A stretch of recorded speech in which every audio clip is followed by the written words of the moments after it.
IG Punjab के vision के मुताबिक पुलिस लाइंस बहावलपुर में डिस्ट्रिक्ट पुलिस की भर्ती के हवाले से चौथे मरहले में इंटरव्यू का अमल जारी। भर्ती बराए कांस्टेबलान लेडी कांस्टेबलान 2025 के हवाले से पंजाब पुलिस में भर्ती का अमल जारी है। डिस्ट्रिक्ट पुलिस लाइंस में तीसरे मरहले में इंटरव्यू का अमल शुरू है। इंटरव्यू के मरहले में कामयाब उम्मीदवार अगले मरहले मेडिकल फिटनेस के बाद महकमा पुलिस का हिस्सा होंगे। तमाम मराहल पुलिस अफसरान पर मुश्तमिल बोर्ड की जेर निगरानी जारी है। अफसरान में chairman recruitment board captain retired Mohammad Suhail Chaudhry, RPO Multan, DPO Bahawalpur Asad Sarfaraz Khan, Bilal Mahmood Salhari, AIG information technology, CPO Lahore और दीगर अफसरान शामिल हैं।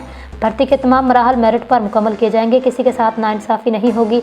भर्ती होने के लिए किसी सिफारिश की ज़रूरत नहीं, आपकी काबिलियत ही आपकी सिफारिश है।